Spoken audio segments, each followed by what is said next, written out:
أعوذ بالله من الشيطان الرجيم بسم الله الرحمن الرحيم الحمد لله رب العالمين الحمد لله رب العالمين السلام عليكم بعدين Gambian call mbal haka danila man diamunu kunu mbulole motata yo mbe kuma men folaliye albela moyla na bakya Adama Barrow tenen long kabire cibaro soto United Nations bulu UN Security Council ndebuka talim fod ni men koyo ko ike mira ko 3 years jotna wala UDP lewe mansala Gambia kono ke fanne nene Nyamira ko Adama Barrow will conduct election in the Gambia ke fanne nene ndanga comment so dolu moy dolu bi jeel e ga wa ha mol ko ha 28 o bayta ndanga my stand is very clear ngamen fo ni kada sa ko tonte bare ni ne kumo moy ngo ñun ko 28 of August ni ne kuma fo ya jemela kuta ala muro kan Gambia banko kan mo kana na kumo fali ndemanke journalist I don't like even the field mala fala barande men be ka diamu ndebe ka talin fo kabrin day 1 mbe diamu la nde batara musuma wulu batara ceba ma wulu man fello nga ala ngan kungo sembendi kilama ay sembentu ya ala ya luntije nene man kila to commandi dama dum tije nse batanya on manki la jay ka tentu aman soto parce que nta maman satan la long lafta ci la londi alama wala be semberi njella alla fania aliya dejele wonte baytlati you can altende boyndi nola ala melo kanyanta nin dolbe siri ke la nyamata kuma ha wobe kelo na nyaabe election o manke ya Adama Barrow tubawol be sondama ko ya election o le fay Adama Barrow gagnata kele ye wili Gambia kono alquran o mota ko election o le Adama Barrow sindi kele ye wili mellata ko atamudin kendole a sotata tonya kan abama fa nakari alquran o mota I challenge everybody a fonye ko election o Adama Barrow sindi hani kada sakoron ti me kenyalo ni alalo e kilalo e ka fa be ke fo americano le ka mo mansane wala tubabo le ka mo mansane wala haraman ala le ka mo mansane ala buka mo mansane mansata la le ko ndela ngana mansake tobeng nga bonni fangu jato baraka tobeng ka ke mansati Adama Barrow man ke mansati niaje ala setano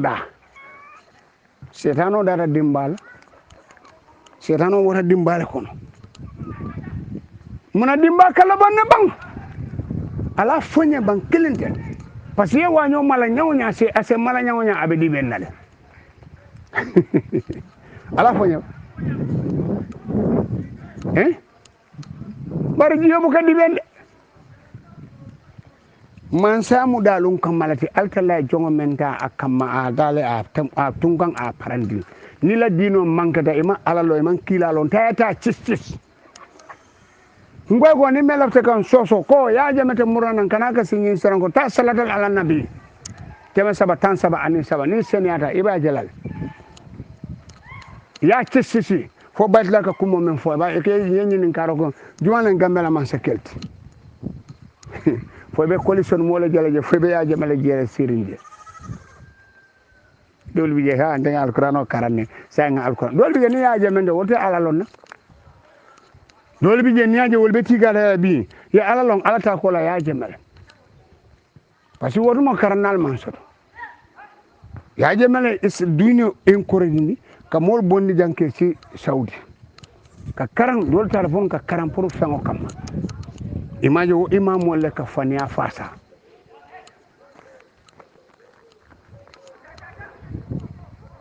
wotonde la kumo e ka fo TRRC o nimbe albi la sino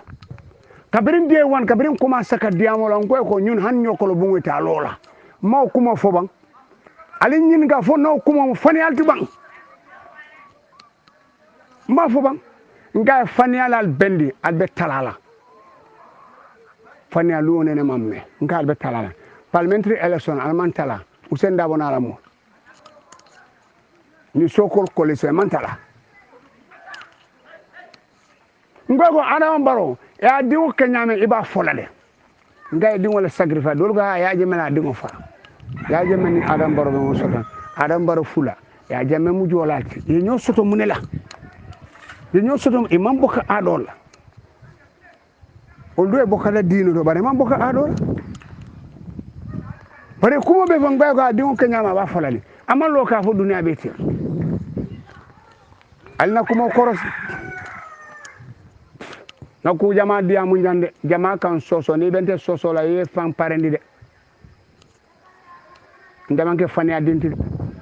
billahi wala ta'ala be ko be bannana be ma bolale bare diamu nga diamu nte nyama na ndama menin nimbuka bibi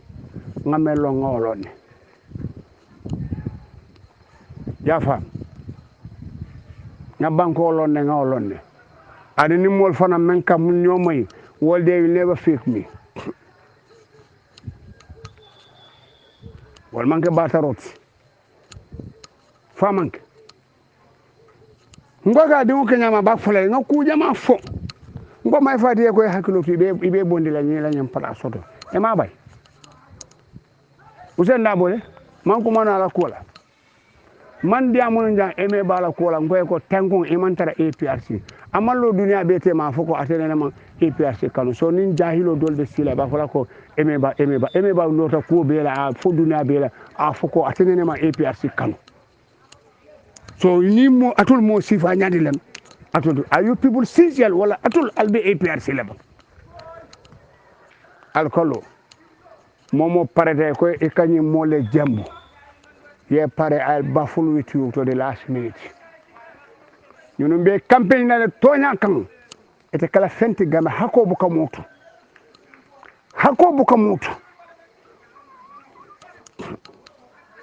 biale ale na sol tajan ka bula tankol kono ka mol mindala pour mole songama ndiam dan ko tous ala ko iblisa ko altala ko en so duniya la mbela mol senso musela mol filimi ala kay ko fonte la kanta jongol ya jeme be wala kono baydula be wala kono APRC kendol be wala kono ma fo fek APRC da men mi APRC kanu amanke ya kanu kodo kama ya kanu tonya kan ye kanu gambe di yala de tonya la je ye wala kanu mbe wala nkay hol mo kanta jongol le ni membe bulala setan no may bulano famanke man ko maja ngamune fo gambe kono kabirimbe diamola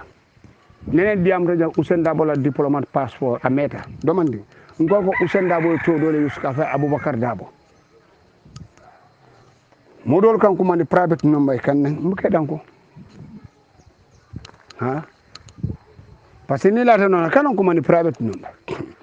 ni bulaje me jakal ngon danga lon ko ngamen fo toujours atulen ko suratul rahman lungole ka lungo jose o te bayla bi amanna ko Usain Dabo Abubakar Dabo parce que Usain Dabo fo American embassy ya ke blacklist ko ko criminal ole aka mo jamal ke ko ani wol be tamala wala talo wala na diplomate fo a sanse ya ke Abubakar Dabo ko almanson na ko ba bi ale amallo ndebe kuma fole yela moyala bake kanata ni jusola ndebe ko nyamata ya kuma fo ni men go ya jemete ma wobe keno la nyaabe jahili ma tata e dumbungu ne sal jomu de ye nya tukuma seta layma fania nay mo bundi to nyale ba sendila folo me alalo me kilalo men senada wala ka o dankini asoto ba nima alalo be keno la nyani ka salite pere aninka alalo manke kilinti parce que jama be bije amira ko woli ya kana ni men karanda woli nyande kala woli yote adon dulati ala la wala ka bare jama be bije sedan batula be jama be bije ka ha kare nin kare karanda woli oleti woli ya manna karanna woli ya mu alala soro leti alala ke mo so ala foti lay make annabi moti na ra karani jumala karani sayyidina jibril tan suratu ala sabi suma rabbika neje cis bake eni moti nyo sabara bar jamae moti ya menka he kare karanda mu woli oleti woli ya fatata bari mol bu ka long yalon sarion membe kerin dunia kono ay wala kondem aka wala fo bari membe kono to sarion mo wala dunia mo kundoleti ide dolon do fana dolon fo mo bayata nyawna dole fana mo bayata nan fonko fu samman setal layma woto baba alal haglo tu gambeno al tubab ko bonde al sondo mo kono hal yal son sanku baga facebook faniare alal fan kanyang ite lole ko tebo misilimo leti yena lole ne ko kana ka faniale fasan e be nyaanga la fania ko la alta lay ko alkane la mo tuba wala sala senna kila be fon me fola faniale bar han ka bi mo man sanku tuba wala me gambeno ni senegalais tuba bo ni alan katani ala dingol londi alama fengo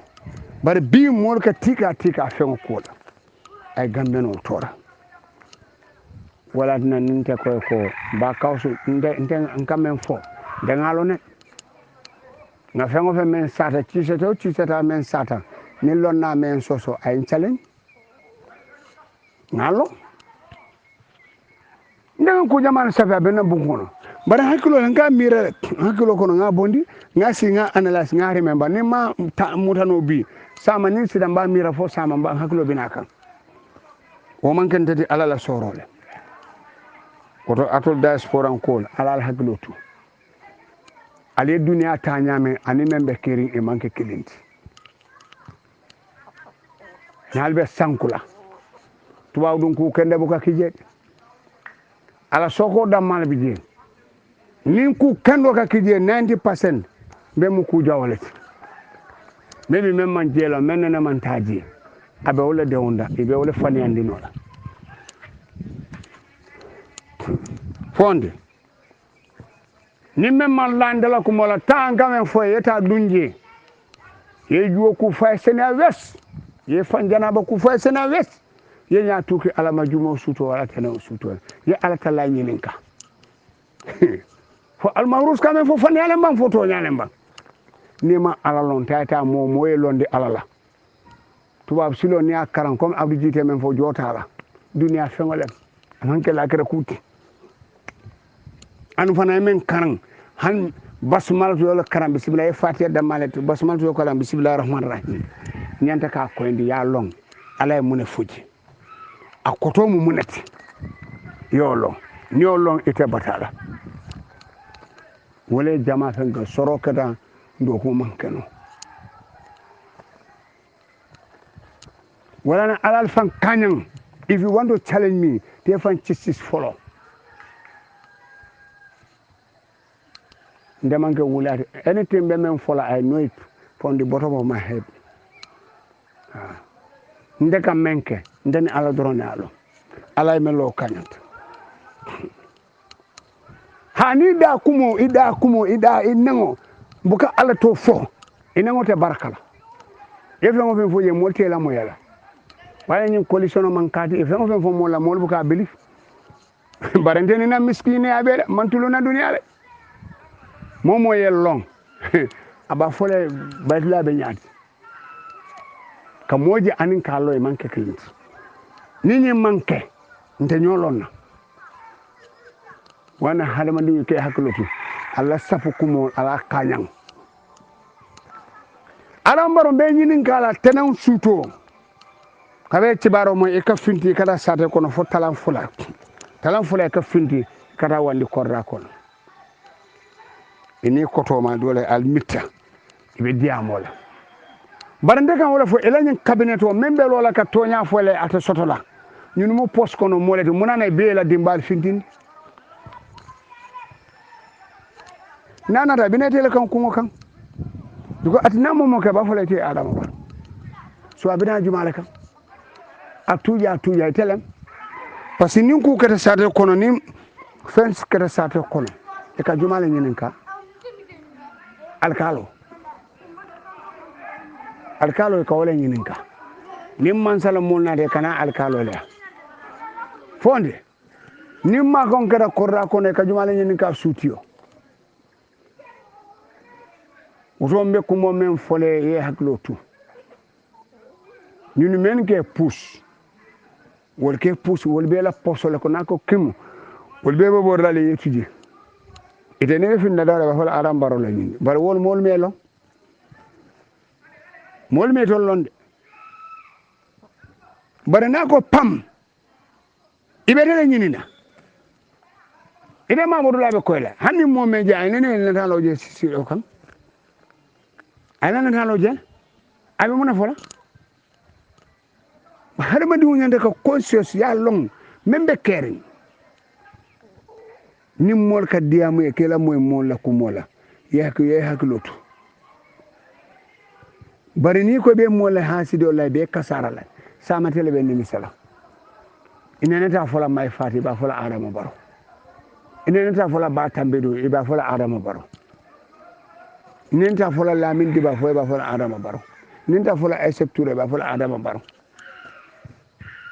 so itelam ibe ni yaya nyin fulo be tenon kada taraton be finti kam be yayi nan din ko kono e kanen nyori sama yeni misa eteni la dimbalo be nyin ngala la manka kunda e bota sato mento monana alla ila dimbale gambenol alkana fanni alkana ke tolawti alkana fanke tolawti alkana fen tolodi be bulala mono may akkoroti yemman sakunda muni su boleti ni me bulo dunje talo na men bije abe fane akase dungolu wuli ala wuli aka yamoy medema yaajele ela boso janita wo manke tama ser kandete ko manke salla a ketala sinya saba ale ku jawo menke ala kawle tedala boso na janiti silo kam pam fay ban fereng e ma fano si akilo ndaga men diamu e hakilolo sidia jara fanan kunun ko ba afanan nata ala moto a londi abala sukutano ma korra kona findana nada ko dun ala korra kona dunda ala korra kona ala moto gare banda adunda korra kona dana ka finala ko moto be malata janita sidia jara this is a lesson for you parce que kana sidia jata je mo kurumba yani atini alifa sala ali dabar jaw menke na diam de camera ko malaria patient olem malaria mo memuta abelari ya discharge from venture anene ta warla lungolun kun kolon kenson aba kungonun kula anya kulba fe da ce ba koto ñu atude dum fani a fola ale du hasidi ala kabratul atul kabri wati juma kabri te la titimbula fo bi ete be hasidi ala ni alifa salla ñino ni nduru mela teria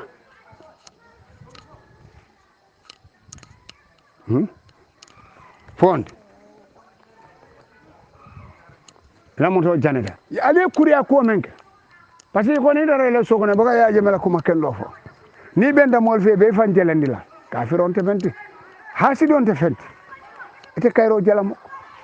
albebe tara hayta hala ko kon ni law boss outgoing incoming bi ali amantara do ya mo kono bi gambia alfa salale wulu folot mol ko wotuma ha alfa sala mol ba fola he alfa sala mo tilini ba sang akwete mo bela ko alfa salale munta egati mbe mo post kono molati these people are selfish ni mala fi moy marate mo marala alfa sala bi wala keta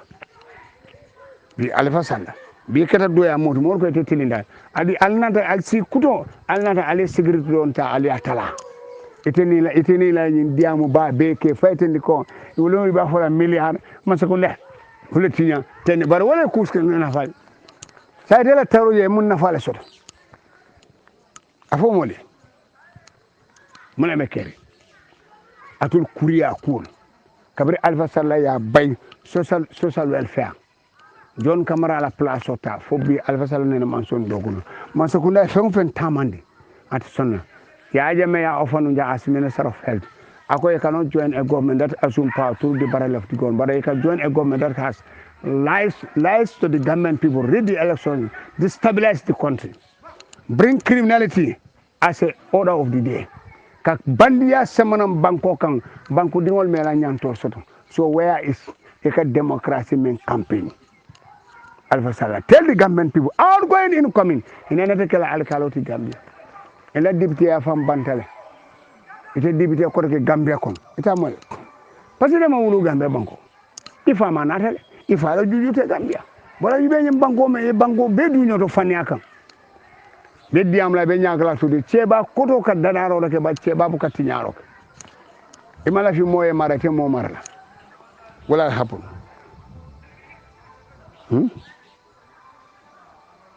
anyu be wanya ndaka alman kuje aram bare kanyi me mini be tafal komtiri to nyakan ike fanne chatu ha ajube captain Demba Njie ay men fo TRRC ha ala komo TRRC imagine to nyabe nakande ay to nya fo TRRC san dunia be ajele bar bi imaje Capital FM emo ko programme Star FM emo ko programme Pamolo radio emo ko programme ala nene man sudo sino you wala batana you mandinka sa very tribalist sa ali alone these are not journalists foi malon de banangala jotin sol be tay ngado le cross if you say negative about this government about the TRC ibuka safe standard newspaper buka safe atolma ala long ngol ko altenyin cew non di nola ñi sénégal fañol di sénégal bañul afro dame ala alma futaji alkal fanne batandi ni diam de ka bo kare ka man ni ko nen daga man ni ka jumala ne am tell you the truth adol se hanni kal dayele ka fuko ha badula ka man ni ko nen adol da jiko jumala mawlo ale manya men ke janduri ni political impact algamol barne gamon ni daga ni nga audio mer record I have memory card nga mer record alo nendiro men ke kabri a jemetara saturday sunday nga moto mini komo kono ay nga record audio se fengo memory card saba abebe faare atol man ni ko la kuma kaw ani ndoli ya record ni jara soma albe kumol men foka ali nyen taw bela alga fo mor ka ala kuma ala fo baytula ka man ni ko nen le ku wuranal fe alba fala ko ngamira nyamatale patol mena ato semol banen ale momo muta obama mu fundol de ato le sota dinkende akon ato le senata mod al senata jumad nal senata molti bangobe kalate nal senata molti bangobe kalate dolo nga bango marale ten ko keta moli la firdo mol bitate nani na fembu katinya bar bi bangobe nyaade alka mol ne alka fa kar kam ni me ano ye o mi la hajo ibe mabola koy bani faabe futu wala dame ye mabo audio bondi ya fo bay la teninte ndanga fo ne I will never compromise on the Gambia nde compromise la parce que man ko je me nyaafa dungol wuliya adul sun dingol ale banko bela kodo be sunya fani akan albero ya be sapula munan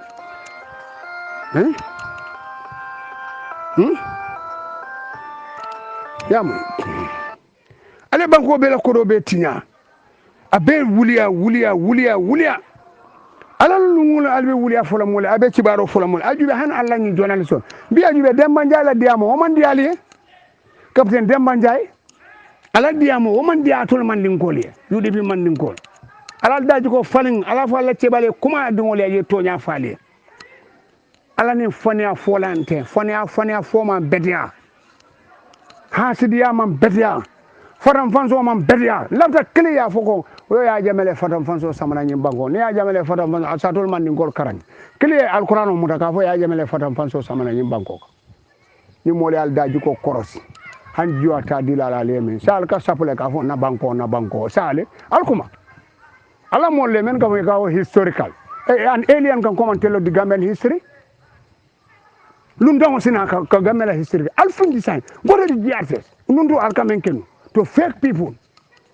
Alkamol mastermind on the history of the Gambia. Do I have one Ghanaian and then I have about 4 years back. According these people are masterminding the history of the Gambia. Mano sit at Gambia for almost 40 years. I have a Fajikunda. Cafe coffee. Guy call. Because after Gambia history revealed. Nunto. They want to mastermind the history of the Gambia. Guy call. Ise mole nene no ala mo ko nene nka bebe bolale bi amambo bi momo ma lor lalo mbendi am la kabrin 2000 bi momo ma lor la tili findi koko ndolen force la jola sa de force la tili findi ayen talin ngelondi fanna imagine de tek wana fani ya luo ka lo amam bedia ku fo di wala sama memba na fala ñonde e ka fa do yani malole kono bi asel sa sisol konkon Gambia di yalla teto fake people ni be histoire fola a foi di ngole histoire banko lo ta nyamen ya long bare mo mebe sirim banko kan sanji teme sey ite nana ite ko mulun tongol iko ite be la cece ne ya jayla woka badula be balori sa mbiale al findi al ko dum programme men gara jolto anin television ko ha historical Kasim Sisi. There was a time in 2012 ngajube ya nyininka the akono I cannot tell the Jola history ngajube njelata na driver ko nyako muna nkai kono nkai alungo bijele bante nte kai nkai alungo bijele nkai lungo be lungol kono ngawte bayla mako nga ala naman ko sinde parce que ala be momo natla fen fen e fon kalo e fayi bare wati mena be kala ala dorone be londingal bare ndengalon ko lumbe sila be diam na dunia be be nakuma kawmela o man komba na most of my friends die won mon ke sunya to foye nene taranu chiang working on the Pedro Canada assistant airborne geographer survey. They were searching for fuel from Canada when Bibi Dabo was the vice president. Hindolem, I did compass and map reading. Sika, Bitaka. Yekonye kono, yekoye konyindo ko jang, chiang kola hargele, wale ba soke chia. Yeko ite fonyin ko tala. It's a long story. Akuju benjeleta. Yeko ite fonyin ko tala. Nam mo fula le samba je pour ka opik o mo fulo be one is my brother do muna uncle dingole iko no jande kana Bibi Dabo ba mala jamu ciana hadde cian ko lebe do ko kala wonmo han mano bolo e ka fo 150 konton ni sima those days in 1991 man bolo fam kombo jang amausi near Bolo Luase. But say, these people are paying a lot of money for people. Because they are captured. Naju and Jeleta. Ninga do ko kenjira nkala la na satoto. Jeleta. Ko ala ne namon suto sino. Lundo nata mebola cian jata barek mbeddu na fonyi kono nga kuno mo abe kumala hello abe kuma kam fonyi ma fon. Be kam fari wolom bake. Nana fula keba dola kartu soleta nyoro jata ba mbita kan ngawleta jujobe kandri nina mo fulo mbita mbe sika sabala urmo ka sika sabala ko hello kuma rek nti joko tet nko kende ko ngai ko gam jang foñi sanka be mansake o sotola ngai mansake o mba sotola mo fulol bandele ba one brother bi jele he staying at Kiti maran sani nga fa ngai ko billahi wallahi taala ngai mansake o be findi la na jam ngai nyun kuno bu ka kuma 15 hello amanna keba kabiro keda no tubro be ko nyako ce nene ñu foñin ngay ko mol ñi ka ni men ka move hani jobe government kono nene ke advice nu e kana advice ota banna ko pam e ka lon ko ngamen fo ko toñal ndebu ka mo kon hanin firawno na be balor nyaaba kam ba fole ko be mentu ken abula parce que ni mo kafta toña fay wala na nga fay ko alal haklut yamoy kuriya man betia bi bankole dem man jala diamo man dialiye mais bi radio programme e maw bondi sa nga mbar fana Sadio Baro la news in sa fon sa moy bang Sadio Baro news fon sa moy bang nga fona la moy ha dunia kibaro Sadio Baro la news fo fana aba satale bang ko le ba ibalo na ko these people are fake journalists very tribalist journalists these are not even competent journalists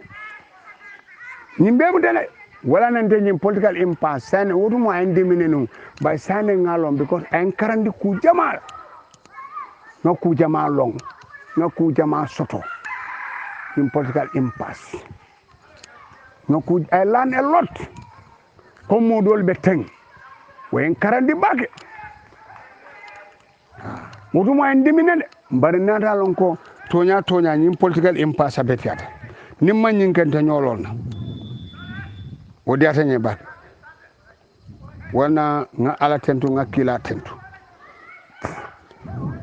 niya jube Isa Fall e ka bori kete la foronkero kono aramiso aramiso muna ne ka bori yuta na nata sila mensai e ka bori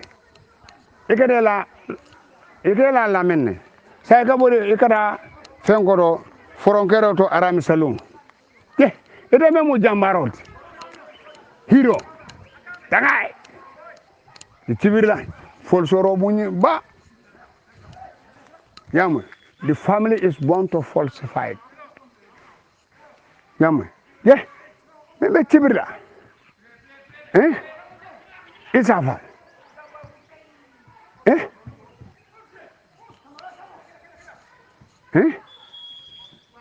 bi wala be borna bi tay la foronkero ha dunia mu kasala mbani ni ngala Ousmane Sow ale director of SAS State Intelligence Security my fad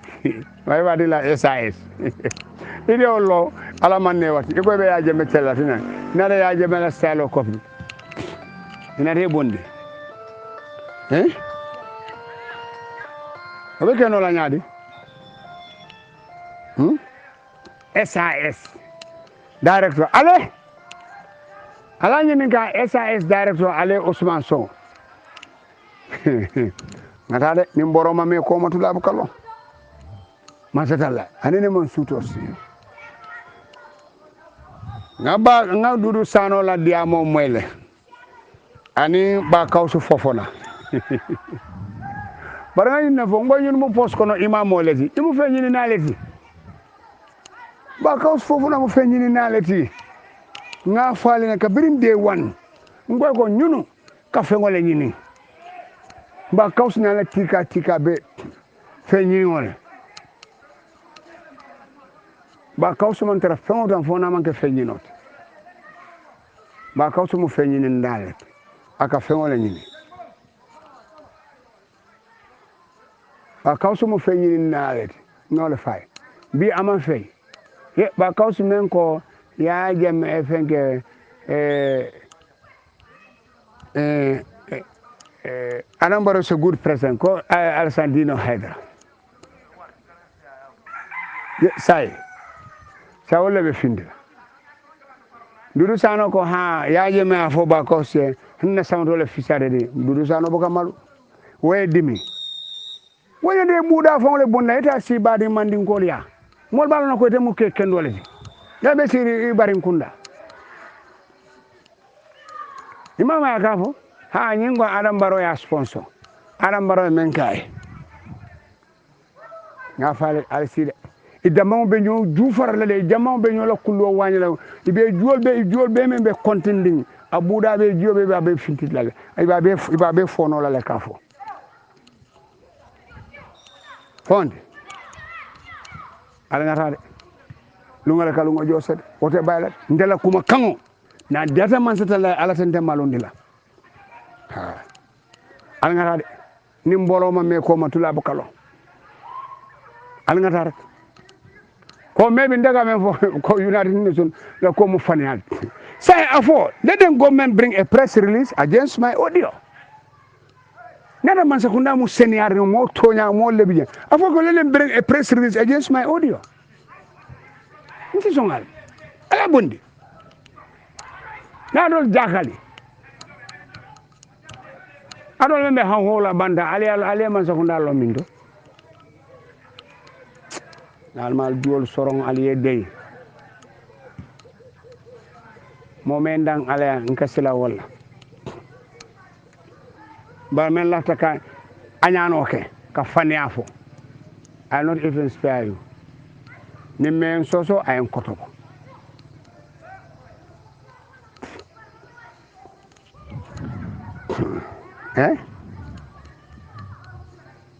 ala press release bondi against my audio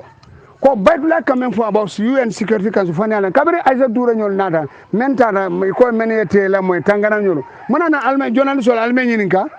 go an interview den ala fay ko ba modole ka diamo e ka fay baytula alma hurus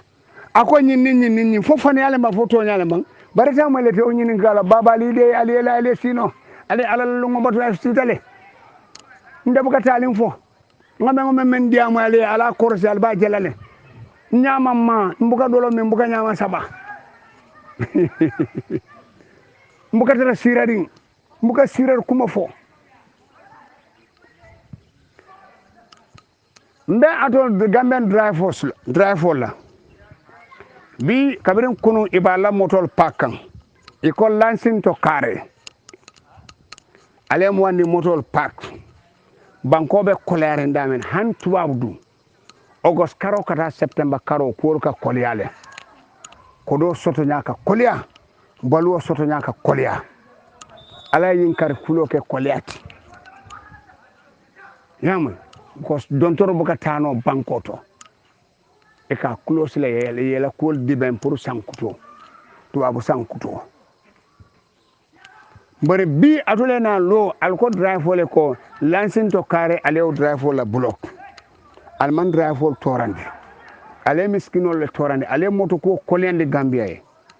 nimbe Gambianol alnyante ka wili nimbe yanguba sonkole ba ko koma ko is the minister of interior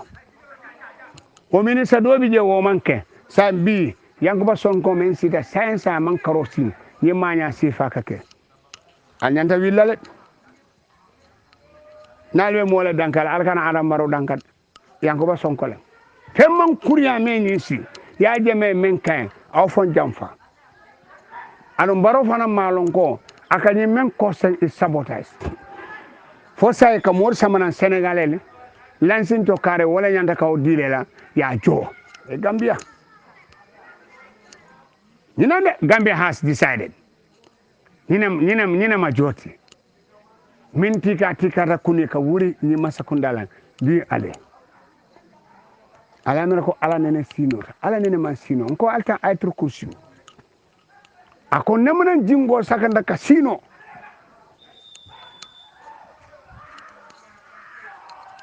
yamoy ale tonyen duro bula alka miskinol le tora hadamadi woni le ka kasara miskinol tora alta lay be bula la kasara dato ate bayla muk atol police men kanyin drive wol batandi ila balo am dol bije ila motolnte e ka borindi moliye ila borndo kono e ka dépense sotole kono alkada kasi akol lancing to kare motola fenko lancing no men diala the percentage number is there dia ma e baraman nyanta ka moto pak woma important criminal be sate kono almol control no alkada ka miskinol tora bandiol be sate kono be mol fakan be mol la fewol bunda be mol attaque lan suto almante mirawla alkalo alko ka dra fole torante ala satol makoy police albetti ka tikala wala ka wandi dingol défense ko kolyandi ke la balu nya kolyandi Gambia be kolarin tembo mento atol me mira ko ko alcool be nara alka mole batani mune alka police ale jay ala wade alka police ale jay albe miskinol batani la driver le la motonte ya londi e ko lansin to kare fo lansino ko moto bala lansino tiye ba number of passengers atiye ba so sa albe o batan la munela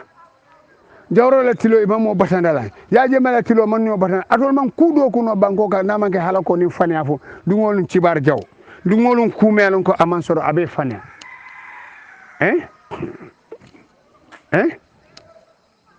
dungol wuliya la wuliya kan albeñin drafol batan la munela wala munake bandiol be sarto kono almon do ko makato bay ibita mo la fengol attaque la ibita mo la nin sol attaque la ibita mo la fengol attaque la alme mira wala fal kallo alko alkata alka miskino le torrent be yankuba sonko is the brain behind all this, the so-called minister of interior bare nga fane sularo nyama sabala do la minna sular balem nit ya jeme ni nyamen ke ya jeme lo to television ako yankis good yankuba kallo e ka nyini ka force republic and second republic, what is the difference yankuba ka kumo member fo ka ya jeme jay ka tento angani o man try awo jam fada me adam baro itebe mun kala e me alon ka te kasara la ya jeme me ya tijan ka kata ka karonke anala dimbalbe amawjo ni amawla ni nyaajo akay ko no sanen benen do ko kenno la kuke ala nene mon suto sino ela place o ta itanya ko be grawla dol go ha ndego UN security council nin TRRC be TRRC, what is TRRC after all mbali ni kala munem TRRC what is TRRC? TRRC, it is an international body. Baba ikanyi membe fabe wulia tukarali lale sino nyinche o senata bake nyimti nyinti arasi ya londi pour atelier solaro loro sumna digol war se aje menondi no bang momenta da fois sudi ci la rawlo to ci Muhammad sallallahu alaihi wasallam be darin damen to kaburo to je alode arakam fula salja masata la dani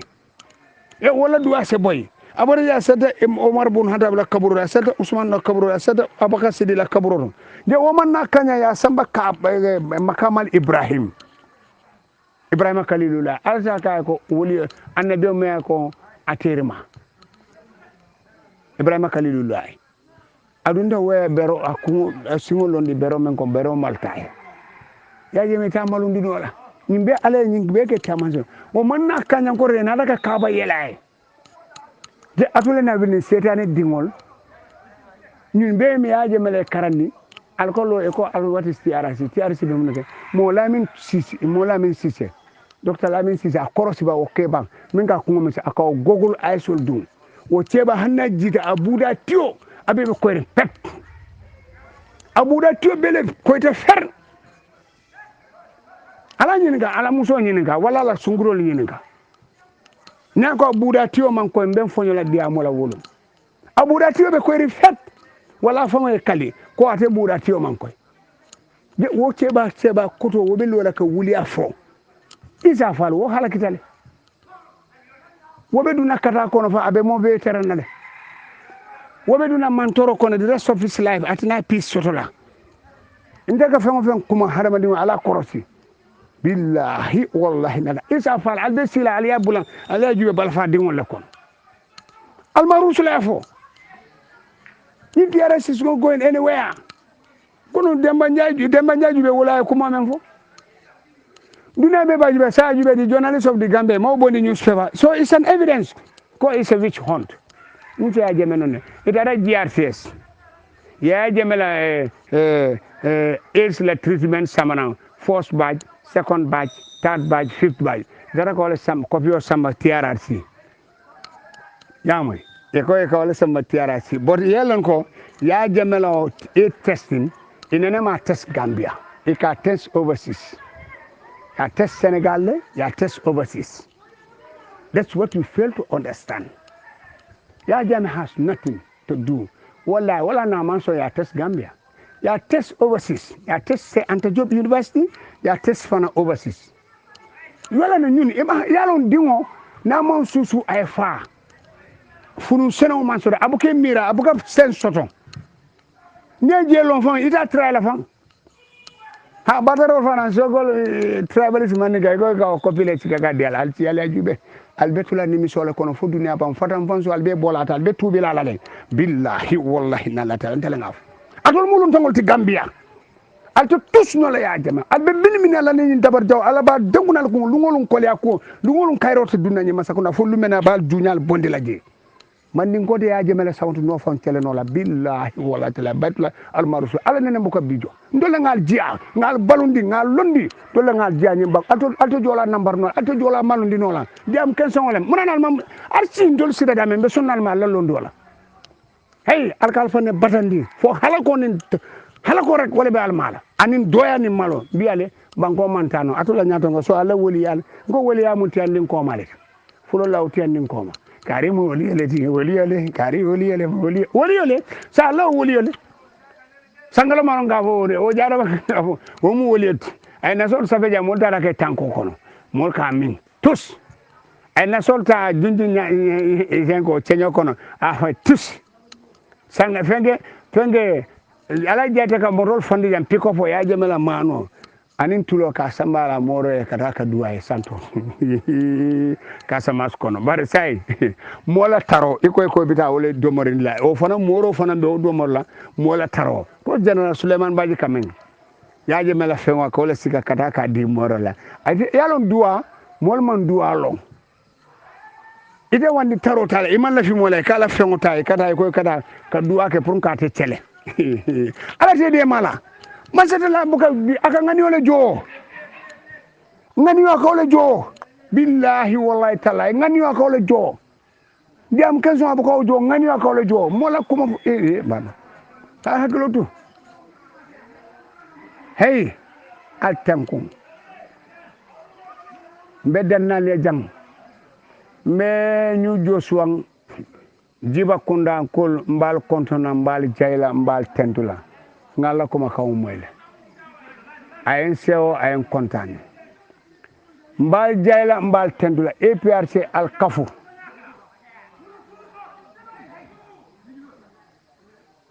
APRC ale duwa sotore al bula di interim leader faka tombo jata ani executive ya Jammeh to le tombong ay patio karfi tol bulu ay mbejele batula bara man tombong so na fa ka tombong jara tombong ay ramo tombong ani executive be bulene no mat ndebe wala yamat ali bulene no ma atila long ali bulene no ma kuma koren tous arkana faale men ka kurkurnum kana patio tinya karfa boja ngol feño kuntule nge sulo kundu abelori men ka wulota ka fay wandi kolon kono abama bota sato men kono wol ken mingara o hako se karfatu akay duwala le soto membe duwala way hako kolon fonene ma audio do bondia woliol ke min kolon men kono kolon da fen kille ke mingara inata wol bula yol halakindi yol tora itaro kam ibe kolon sidna amanke nyala ida manna wol jo alante o mansati abuka bi jo ka kunu ele bara jo be jo la wala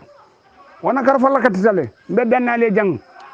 annan badi malem baytullah al mawrus a jamaat babil man sa chat group assalamu alaikum yo Gambia abatul president Gambia mi nga amé gouverneur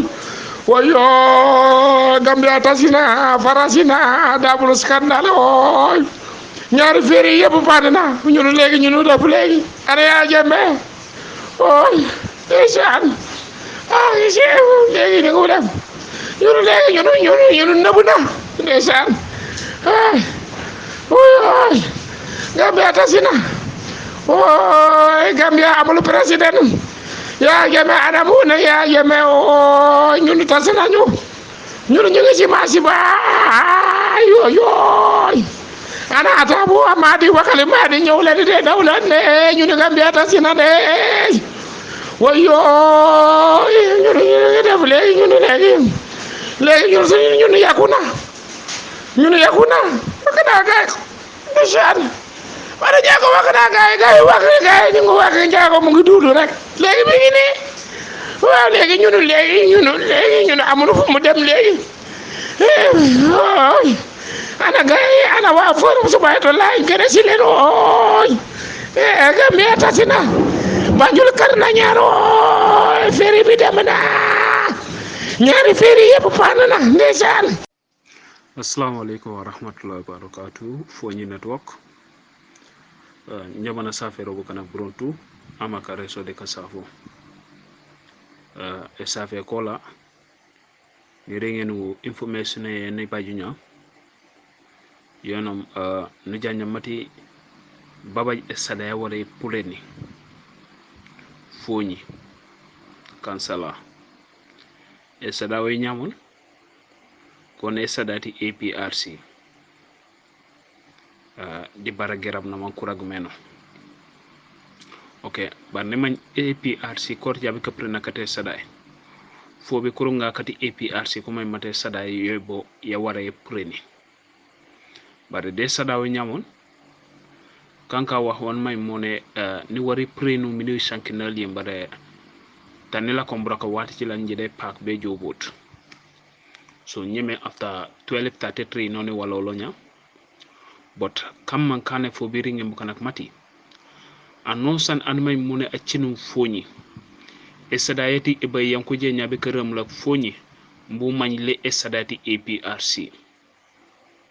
cause ne man kanya any association yam min foñi yot yabe kawum la kati ka prena ka saday ku war ku ringe ndi kiaman ati karay ci la man kuy seno mati a esadawe yati APRC ku war ku ragen di councilors kate karay ci la mati APRC ku baba je esada bare wa fa maw jahale woyno esada yanumay mone kombo ku baba ebe ci le an ko waran ko boj ñoomi de ku baj ebe an ko waran ko boj foñi di ku baj ebe an ko waran ko boj o te esada ci la leyati APRC da because ne man kanya APRC ku ci le esada ci le kurunga kati APRC panku jam te committee san may mone sati APRC sammo foñi po panku jam ku kansula bron tube modi ko MP ak bron tu panku jam nya bukane mankan esada ci la ku war ko pre woto foñi njomana lawero hanber jaat ka benen wano minde ka sankenak rek mbukanuma famfam de wa wala o tambe be de bukana mbukanuma famfam de bukana kanu jale mbeka wale nak foñi jikkenuma famfam de bukana kanu jale mbeka wale nak haniber jaat pour jaateno mo bayri di kiaman amim foñi no sanken te pop on a spread information na mana wara a spread information eno bar foñi tanno santan jommi si sadaka sanku jiwnya be ka prenak foñi ji jukut yo prominent people kana ko kan men mon ke linga APRC kat foñi jukut ji jukuti to ji prento gutuma bolu kone saday be ka pre yo kombo de ko pre yo ñomi de ko pre yo foñi ko tagi yo sada yanabu bu kana kat foñi mbi jikkenuma famfan di façon sate bu kana kanu jale mbeka waldak no walena walen bu kana ku jolo jo man ku jelola na man sumi meno hani ber jaat wala foñi ka jisora kokro waw kan man ka jisor ku ci la ku lekoro ka walenora kan walenora me aw ba manjut anan waleno wata ci le bamban yati be jo walen ana wa banjana la ko man rege kurima ko sum macila e bamban emite kanka manani fana ito munu manjora woto kam manjor ko ci la ku nafawtu ya annonce ko nafawtu ha mbo may mata ko nyakala ka ko lipa ku teñil annonce no manjutun kala ko ra kan la ka mim simita o ses gabaras be kan di simitas figiras annonce no may tun committee yoli aw may community yoli o manjutu e lupe yoli woto ha e manjete lupe li kajom pa teñida woto foñi mi jikkenuma fanfan di bukana kan jala be ko wal nak e sadawi nyamo ko ne kajom aramisay almost jat aramisa wiye no ko waron ko preyo bare mi jikkenuma fanfan foñi ko dibta kat foñi ko jamut e sada ci le steering committees wala oda APRC kuni fana ko le kambo foñi ku jamutio leku kansulo leku kiamal kiaumen mobilizers burun tu ku jamut nyaay sadati wa ano sambu cengor bandi la ñi benunu ano sanu babaj ani fan wala hande kayno kankana rung anyil bare arungan may mone amindi wode yoli wala district yoli mbiji kanu wano sanji jamon ji cengi janne ji joji participate ji cengi ure dani jamu buma sakoto ne ku kansula ko le bemo di ku député ko ji cengi ure dan do mutum bekane danu jamu nya buma tako njimam maji wala mbukan kan may mone kajeme kato rawla kajum tako njimam yoy ci am mbana joje rimu janano esada ni baja ana anu may mone aw maji to hande nonu manjo man amusleta pren esada yati e misiray